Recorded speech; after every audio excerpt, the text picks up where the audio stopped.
Gambia's independence. How did you spend that day? Well, that day, well, I think we managed to control our enthusiasm and so on to think positively to, first of all, to make sure that the celebrations were properly organized so that in terms of security and appropriateness and so on. But then, of course, we knew that the day after that, we're going to go into that in our offices to really think hard and work hard to lay the foundations that we had been working for, which were in the hands of others, now brought back to us on behalf of the entire people of the Gambia. We did not fail to realize the weight of the responsibility that was imposed upon us. And of course, one of the first things I had to do was to appoint a cabinet and assign responsibilities to various individuals, members of our party and others, to shoulder some of the various sectors of the responsibilities that we have acquired. What was the main item on your inaugural independence statement? 1965, 18 February, what was the center, the epicenter of your keynote address? Well, I think it was mainly for me and for all Gambians to realize that we are responsible for ourselves, and that we have to take that seriously and enthusiastically. Various things have to be addressed fully. We have attained independence on the basis that independence is going to be on the terms of democracy, based on the rule of law and due process. These are things which are absolutely essential so that every Gambian will feel free. I mean, you are no longer you no longer belong to another party or something, I mean, to another country. You are no longer the subjects of another country. We are independent, and every individual should enjoy that freedom and independence in him or herself. Then, of course, we have to address ourselves to the necessity of economic development. I mean, we cannot, and a country which has become independent has to address the question of economic progress, economic independence, which would cover the development of education, health, social services, etc., etc. So these were top priorities, and then many other things will come in. That is the relations between our independent country with other independent countries in the world, our neighbors and countries beyond. Those are also extremely important. So there are many nationhood is all-embracing, all-embracing. Anything that goes in the country that affects your citizenship really is the responsibility of the government to ensure that if they can, they should improve on it, they should let it stand, and they should defend it. With your first cabinet, you moved all the way from 1965 to 1970. That's 5 years. That was in total independence until we became Republican status in 1970. But the first time we went into a referendum, you did not attain the two-thirds majority that would have given you automatic Republican status, and we have to go for a rerun of the elections. But gradually you made it. Then Sir John Paul has already changed baton to Alhaji Sir Farimang Singate, who was the Queen's representative here. Can we look at the transition from independence to Republican status, and how did you manage all that? Well,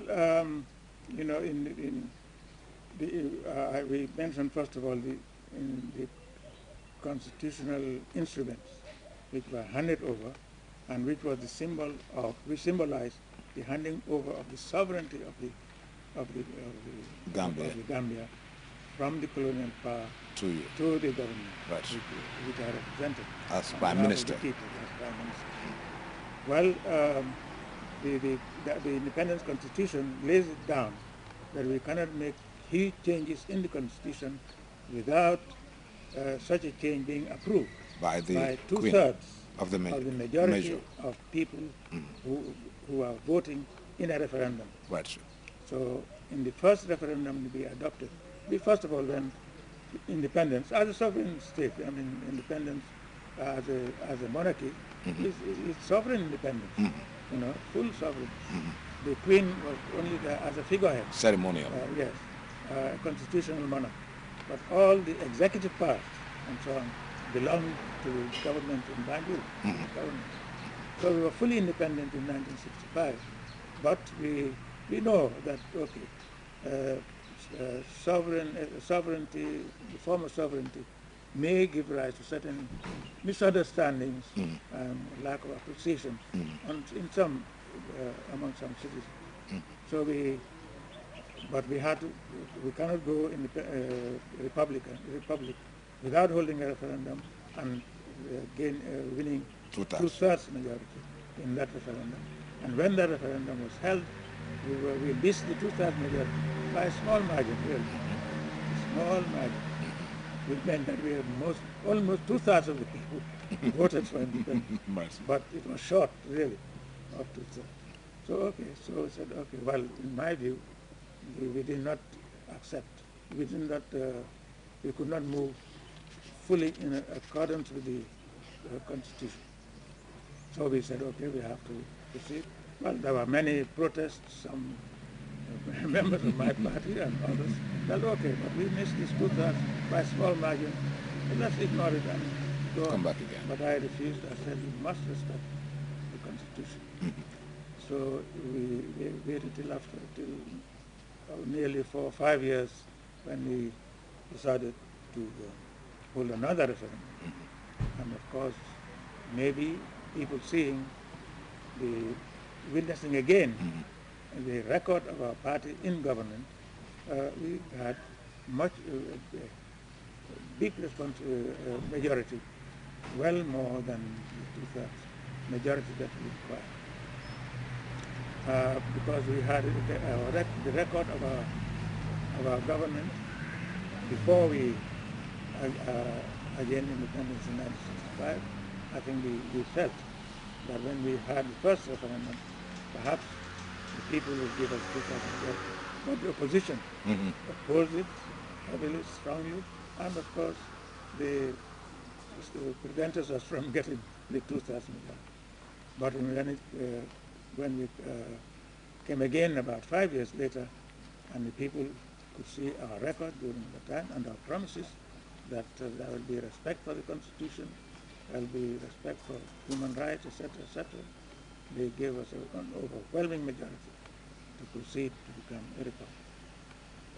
Republican status means that you are now completely a sovereign state. There was no monarchical superior outside the Gambia taking care of what you should be taking care of now.